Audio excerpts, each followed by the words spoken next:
پاکستانی پوځ ته د عمران خان خبرداری وایي ځانونه مه ستړي کوئ، د افغان طالبانو د همکارۍ پرته د ترهګرۍ ضد جګړه نشئ ګټلی. نور جزئیات همدلته ویډیو کې وګورئ او چینل هم سبسکرایب کړئ. د جهان نیوز درنو لیدونکو السلام علیکم.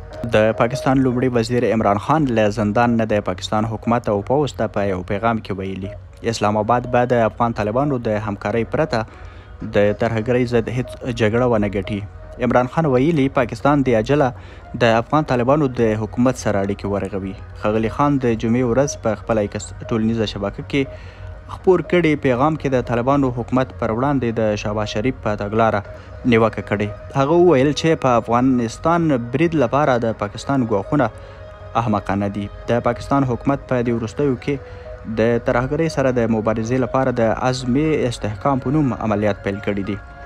عمران خان د دې عملیاتو مخالفت وکړ. ښاغلي خان ویلي چې د ترهګرۍ پر ضد د عزم استحکام عملیاتو کې بریا د طالبانو د ملاتړ پرته ممکنه نه ده. هغه لیکلي تاسو د طالبانو پر ضد عملیات کوئ او هغوی تښتي او افغانستان ته ننوځي. تر هغه چې د افغانستان نه ستاسو ملاتړ نه وي شوی تاسو په دې عملیاتو کې بریالي کیدلی نه شئ.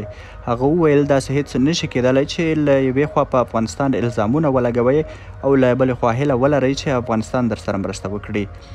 د تحریک انصاف ګوند مشر د پاکستان د بهرنیو چارو پر پخواني وزیر بلاول بوټو او د بهرنیو چارو پر اوسني وزیر اسحاق ډار د طالبانو تر کنټرول لاندې کابل ته د نه سفر کولو له امله انتقاد وکړ. عمران خان د واک نه تر ګوښه کېدو وروسته شاوخوا یو کال کېږي چې په زندان کې دی. نوموړي په دغه پیغام کې د پاکستان پوځ د ایډلا زندان په چارو کې د لاسوهنې او د هغه پر ضد د دوسیې په جوړولو تورن کړی او خبرداری ورکړی چې که پوځ د لاسوهنې ډډه ونه کړي نو د نه خوړلو اعتصاب به وکړي. د پاکستان پوځ او حکومت په دې وروستیو کې د اورپکو ډلو په ځانګړې توګه د تحریک طالبان پاکستان پر ضد د عزم استحکام په نوم عملیات پیل کړي دي.